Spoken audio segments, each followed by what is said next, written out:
সুপ্রিয় চাকরি প্রত্যাশী বন্ধুরা, আপনাদের সবাইকে স্বাগতম জানাচ্ছি। আজকে আমরা আলোচনা করব বাংলাদেশ জুডিশিয়াল সার্ভিস কমিশনের অধীনে অফিস সহকারী কাম কম্পিউটার মুদ্রাক্ষরিক পদে 7ই মার্চ 2026 তারিখে যে পরীক্ষা অনুষ্ঠিত হয়েছে তার সম্পূর্ণ প্রশ্ন ব্যাখ্যা সহ সমাধান নিয়ে। তো প্রথমেই ছিল ভাব সম্প্রসারণ, দুইটা ছিল, একটা লিখতে হবে। প্রথমটা ছিল সৎসাহসী প্রকৃত নেতৃত্বের পরিচয় এবং মানুষের আসল পরিচয় তার চরিত্রে। তো এই ভাব সম্প্রসারণ দুইটা পিডিএফ আকারে আমাদের ভিডিওর কমেন্ট বক্সে দেওয়া থাকবে, আপনারা সেখান থেকে প্রিন্ট করে নিতে পারবেন। তারপরে দুই ছিল নিম্নোক্ত প্রশ্নগুলোর উত্তর দিন। প্রথম প্রশ্ন ছিল টইটম্বুর বাগধারার অর্থ কী? এটার অর্থ হচ্ছে কানাই কানাই পরিপূর্ণ বা পরিপূর্ণ। নেতিবাচক বাক্যে রূপান্তর করুন, তোমার সব জিনিসই দামি। এটা নেতিবাচক করলে হবে তোমার কোনো জিনিসই সস্তা নয়। 3 বলছে তার উদ্ধতপূর্ণ আচরণে ব্যথিত হয়েছি, বাক্যটি শুদ্ধ করে লিখুন। এটা উদ্ধতপূর্ণ আচরণ, এটা বানান হবে ঔকার দয় ধয়ে তয় জফলা, উদ্ধতপূর্ণ আচরণে ব্যথিত হয়েছে। সন্ধি বিচ্ছেদ করুন আশাতীত, এটা আশাযোগ অতীত। বানান শুদ্ধ করে লিখুন ব্যক্তিত্ব এবং সান্ত্বনা, ব্যক্তিত্ব বানান হবে বয় জফলা কয় তয় হস্যিকার তয় বফলা, আর সান্ত্বনা বানান হবে দন্ত সয়াকার দন্ত নয় তয় বফলা দন্ত নয়াকার।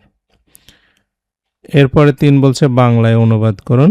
তো এখানে একটা ইংলিশ প্যারাগ্রাফ ছিল যেটা আমাদেরকে বাংলায় অনুবাদ করতে হবে। প্রথমে বলছে unfair things may have happen to you and cost a lot of pain. মানে অন্যায্য কোনো বিষয়, আনফেয়ার থিংস যেটা অন্যায় কোনো একটা বিষয় যেটা আপনার সাথে ঘটতে পারে এবং যার কারণে আপনার অনেক কষ্ট হয়েছে বা কষ্ট পেয়েছেন। বাট রিমেম্বার, মনে রাখবেন, the almighty is making you a lot stronger in the process. বলছে কিন্তু মনে রাখবেন যে এই যে প্রসেসটা, মানে এই কষ্ট পাওয়ার যে প্রসেস, এইটার মাধ্যমেই সর্বশক্তিমান আপনাকে আরও শক্তিশালী করে তুলেছে। If you want to know the strength of your soul, look at how patient you are, how readily you accept his will. বলছে আপনি যদি আপনার সোল মানে আত্মা বা আপনার মনের শক্তিকে যদি পরিমাপ করতে চান, মানে জানতে চান, তাহলে আপনি দেখুন যে আপনি কতটা ধৈর্যশীল এবং আপনি কত দ্রুত তার ইচ্ছাকে মেনে নিতে পারেন। তার ইচ্ছা বলতে সৃষ্টিকর্তার ইচ্ছাকে বোঝানো হচ্ছে। Worrying about the future won't change your destiny. বলছে ভবিষ্যৎ নিয়ে সবসময় চিন্তা করলে বা দুশ্চিন্তা করলে আপনার ভাগ্যের কোনো পরিবর্তন হবে না। Have a heart full of trust that almighty only wants the best for you. আপনাকে বিশ্বাস করতে হবে, মানে হৃদয়ের অন্তঃস্থল থেকে বিশ্বাস করতে হবে যে সৃষ্টিকর্তা আপনার জন্য সব থেকে বেস্টটা মানে রেখেছেন। Hardship is actually a gift from Almighty. প্রকৃতপক্ষে যে এই যে দুঃসময় যেটা বা কঠিন সময় যেটা, এটা সৃষ্টিকর্তার কাছ থেকে মানুষের কাছে এক ধরনের উপহার। If you endure and stay firm no matter how difficult, he will reward you and elevate your status. বলছে আপনি যদি এটা সহ্য করতে পারেন এবং দৃঢ় থাকেন, এই বিপদের সময় ভেঙে না পড়েন, তাহলে আপনার বিপদটা যতই কঠিন হোক না কেন তিনি আপনাকে রিওয়ার্ড দিবেন। রিওয়ার্ড মানে পুরস্কৃত করবেন এবং আপনার স্ট্যাটাসকে বৃদ্ধি করবেন, মানে মর্যাদাকে বৃদ্ধি করবেন। এরপরে আমরা চলে যাব 4 নম্বরে। বলছে অফিসে কম্পিউটার নষ্ট হয় তা মেরামতের জন্য কর্তৃপক্ষের নিকট একটি আবেদনপত্র লিখুন। এটাও আমাদের ভিডিওর কমেন্ট বক্সে পিডিএফ ফাইলে পেয়ে যাবেন। 5 থেকে ইংলিশ বলছে write a paragraph on the uses and abuses of mobile phones. অর্থাৎ মোবাইল ফোনসের ইউজ অ্যাবিউজেস নিয়ে একটা প্যারাগ্রাফ লিখতে হবে। এটাও দেওয়া আছে পিডিএফ ফাইলে কমেন্ট বক্সে। তারপরে বলছে আনসার দ্য ফলোয়িং কোয়েশ্চেন। প্রথমে choose the correct adjective. This is the dash interesting book I have ever read. এখানে মোর অথবা মোস্টের মধ্যে একটা বসাতে বলেছে ওনারা। তো এখানে দেখেন হচ্ছে যেহেতু দা আছে হচ্ছে আপনার আর্টিকেল হিসাবে, সো এখানে আমরা সুপারলেটিভ ডিগ্রি মোস্ট বসাবো। এরপরে বলছে correct the error, he doesn't no nothing about the matter. তো এখানে ডাজেন্ট নো আবার নাথিং, তো দুইটা নেগেটিভ না ইউজ করে আমরা লিখতে পারি he doesn't know anything about the matter, অথবা আমরা লিখতে পারি he knows nothing about the matter, যে কোনো একটা লিখলে হবে। এরপরে আসি, বলছে fill in the blank with right form of verb. They live in this town since 2015। এটা হচ্ছে আপনার যেহেতু সিন্সের পরে টাইম উল্লেখ আছে, তাহলে এটা প্রেজেন্ট পারফেক্ট কন্টিনিউয়াস টেন্স হবে, অর্থাৎ হ্যাভ বিন লিভিং হবে।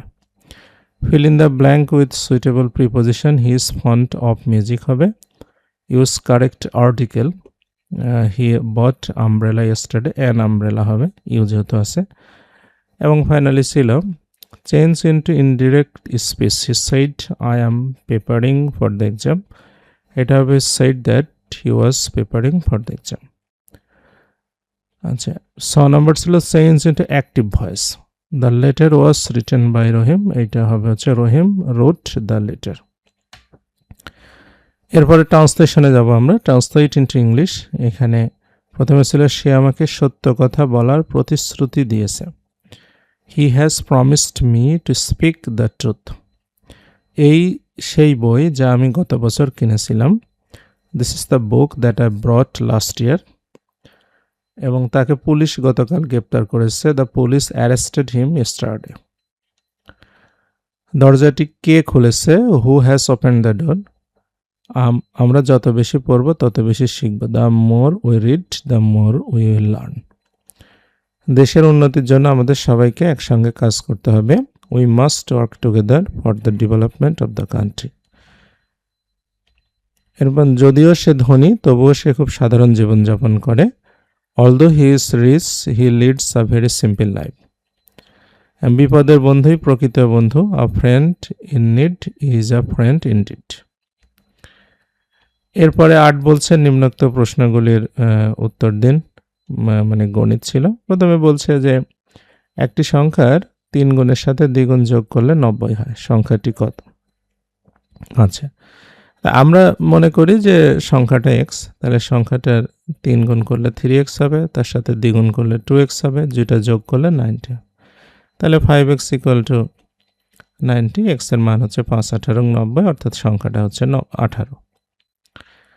এরপরে খ নম্বরে বলছে তাওহিদ একটি কাজ 10 দিনে শেষ করতে পারবে এবং অপু একই কাজ 15 দিনে শেষ করতে পারে। তারা যদি একসাথে কাজ করে তবে ওই কাজ কত দিনে শেষ করতে পারবে? আচ্ছা, তাহলে আমরা ধরে নিই যে আপনার তারা মানে তাওহিদ এবং অপু একসাথে এক্স দিনে কাজটা শেষ করে ফেলবে। তাহলে তাওহিদ একদিনে কাজ করবে 10 ভাগের 1 ভাগ, আর অপু একদিনে কাজ করবে 15 ভাগের 1 ভাগ। এইভাবে তারা এক্স দিন কাজ করবে, সম্পূর্ণ কাজ শেষ হয়ে যাবে। 10 আর 15 লসাগু হবে আপনার 30। তাহলে 30 দিয়ে উভয় পাশে গুণ করে দেব, তাহলে এটা হবে হচ্ছে 3x plus 2x equal to 30। তাহলে 5x ইকুয়াল টু 30 হবে, x এর মান হচ্ছে 6, অর্থাৎ তারা একসাথে কাজ করলে 6 দিনে কাজটা করতে পারবে। এরপরে আসি গ নম্বরে, বলছে সুমন মোবাইলে 5 মিনিট কথা বলল, প্রতি মিনিটের মূল্য হচ্ছে 1.5 টাকা করে এবং ভ্যাট হচ্ছে 15% হলে মোট কত টাকা বিল হবে? আচ্ছা, তো প্রথমে আমরা আগে মোবাইলের কলের যে খরচ সেটা বের করব।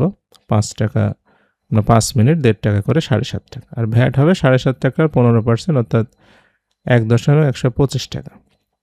তাহলে ভ্যাট সহ খরচ হবে হচ্ছে 8.625 টাকা, এটাই হচ্ছে উত্তর। এরপরে ঘ নম্বর প্রশ্ন বলছে x plus y equal to 6 এবং x ওয়াই ইকুয়াল টু 8 হলে x মাইনাস ওয়াই হোল স্কোয়ারের মানটা কত? তো x মাইনাস ওয়াই হোল স্কোয়ারের সূত্রটা হবে x plus y whole square minus 4xy। x plus y মান হচ্ছে 6, 6 square minus 4 into x y মান হচ্ছে 8, তাহলে 6 স্কোয়ার 36 আর 32 মাইনাস করলে 4। আচ্ছা, এরপরে আমরা সাধারণ জ্ঞানে চলে যাব। বলছে বাংলাদেশে জাতীয় সংসদের আসন সংখ্যা কত? 350টা, যেখানে নির্বাচিত আসন হবে 300টা আর সংরক্ষিত মহিলা আসন হবে আপনার 50টা। মালয়েশিয়ার ব্যবহৃত শক্তি সম্পদের প্রধান উৎস কোনটি? প্রাকৃতিক গ্যাস। সামাজিক ব্যবসা ধারণার প্রবর্তককে? ডক্টর মোহাম্মদ ইউনূস। বাংলাদেশের বৃহত্তম স্থলবন্দর কোনটি? বেনাপোল, যশোর। কমলাপুর রেল স্টেশনের স্থপতিকে? বব বুই। এরপরে কোন মুসলিম দেশ ন্যাটোর সদস্য? এটা হবে তুরস্ক। বিশ্বের কোন দেশের কোনো সংবিধান ও পার্লামেন্ট নেই? এটা সৌদি আরব। ইসরায়েলকে স্বীকৃতি দানকারী প্রথম আরব দেশ মিশর। পবিত্র কোরআনের সর্বপ্রথম পূর্ণাঙ্গ বাংলা অনুবাদ করেন কে? এটা ভাই গিরিশচন্দ্র সেন। আইফেল টাওয়ার কোন শহরে অবস্থিত? এটা ফ্রান্সের রাজধানী প্যারিসে অবস্থিত। এই ছিল আজকের প্রশ্ন সমাধান।